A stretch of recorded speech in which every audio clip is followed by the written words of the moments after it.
I'm actually really nervous. You guys are so many people. I just want to say one thing before we start. I want to say thank you to my sister who's also with us today, and she'll be playing live music for you guys. I also want to thank Shireen and Projecta, who also are moving stuff around, and everyone who has helped me with this. And I hope you enjoy this. Thank you.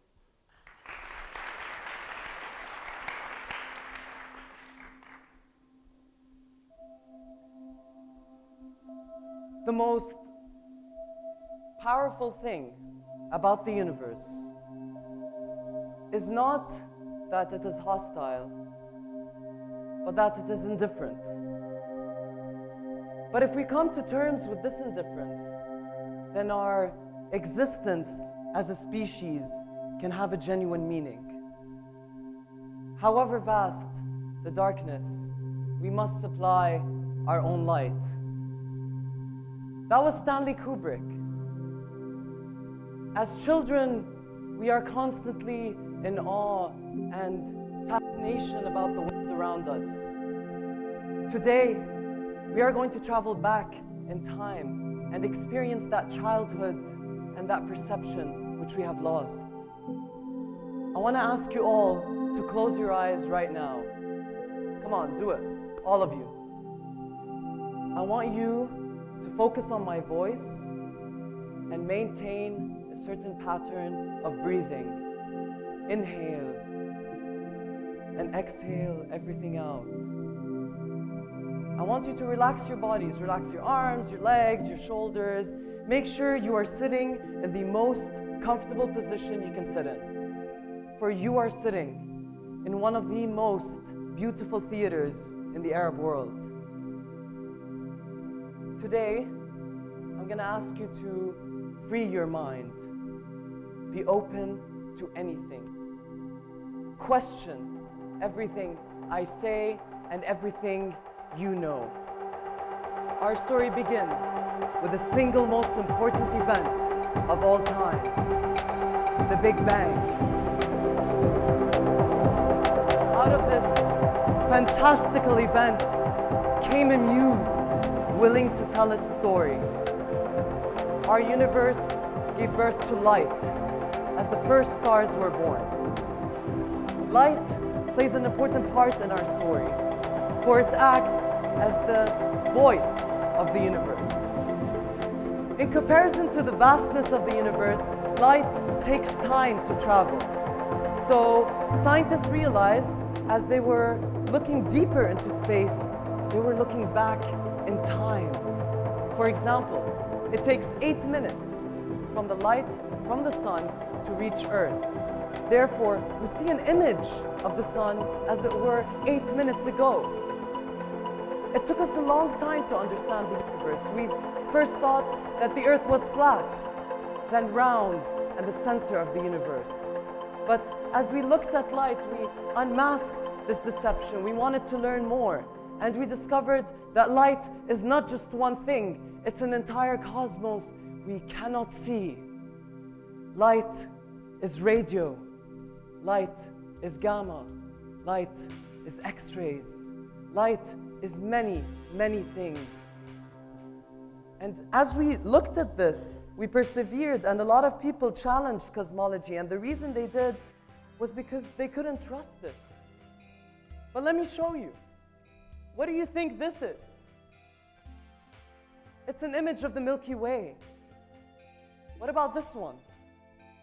Well, that's also an image of the Milky Way. And that one, and this one, and that. They're all just the same thing.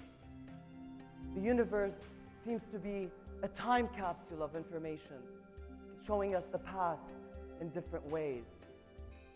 Now, our world today has a time capsule of its own, and included within it would be many things: geology, carbon dating, religion, science, film, theater, art, these different categories that just exist, record the societal norms, the traditions, the cultures, everything within our world today. But let's examine one of those domains, which is actually my domain, media. And I'm gonna take you back in time, before we were deceived, and before we lost our childhood. I was 2 years old when I first contemplated the universe, and my father had recently bought a television. I used to spend hours just looking at Majida Rumi perform. And I wasn't fascinated by her voice like everyone thought. I was fascinated by the fact that she was inside the television. How could she be so small? How could she be in there and I'm out here? And I found it more deceptive when my father connected the camera to the television and pointed it at me. And then I saw something truly amazing. What? That's me. How could I be in there and out here? I felt I must be deceived. So what is actually happening? Let us see it right now on stage. So light hits the boy and then reflects. His light, his image, travels towards the camera. The camera has a sensor in it which detects this light, and then it transmits it as an electronic signal back into the television. The television itself projects this light back onto the boy. I want you to truly remember this stage picture that is happening, for it'll help us on our journey.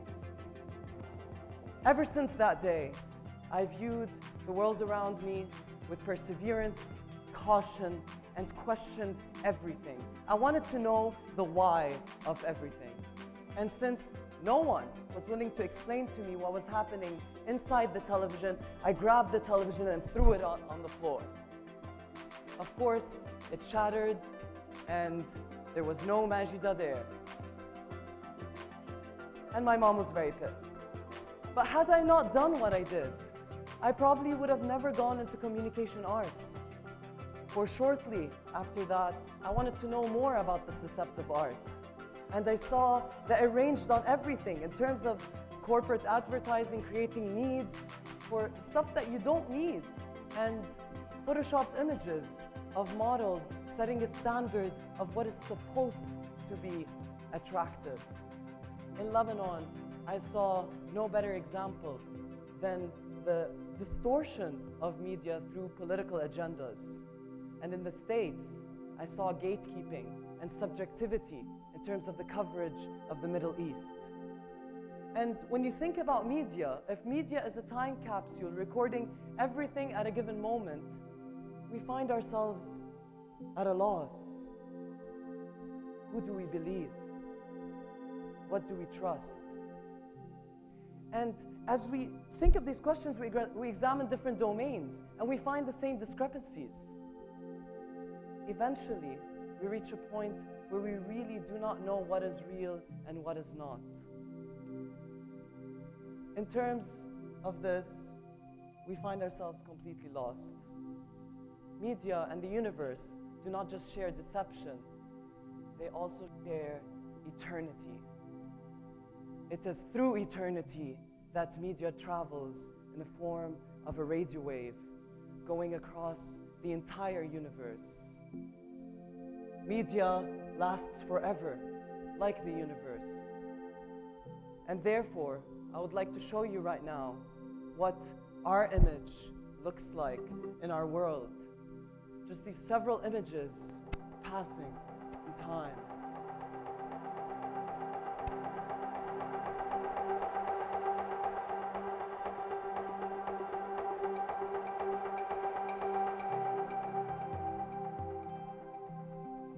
It seems, as we saw more, we heard more, and we grew older, but we knew less. You must be asking by now, so what? There's all this stuff, there's nothing I could do, but there is. Let's inspire. Actually, let's be inspired from Kubrick. that the universe is hostile and indifferent.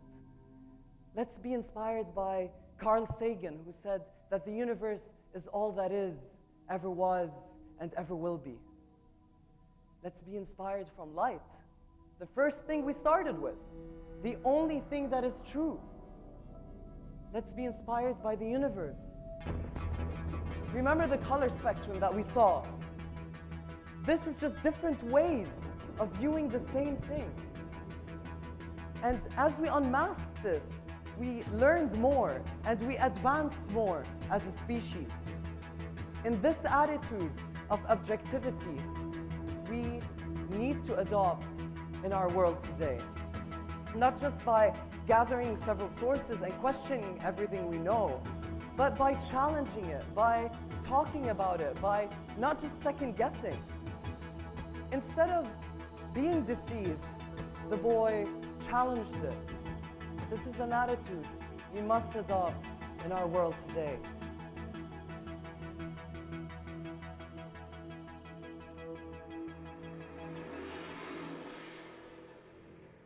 I asked you earlier to remember this relationship that we created on stage today. And I want you all to go home tonight and to look at yourself in the mirror. And I want you to imagine the mirror as a television, reflecting an image of yourself. And I want you to ask yourself, when, or more importantly, why did I lose my childhood? My sense of wonder and fascination, my sense of awe. For it was this loss that has caused us to stop asking the question, why? Ask yourselves, what is our image to the universe? What is our time capsule? For the universe is all that is, ever was, and ever will be. And remember, by the end of it, that however vast the darkness, we must supply our own light. Thank you.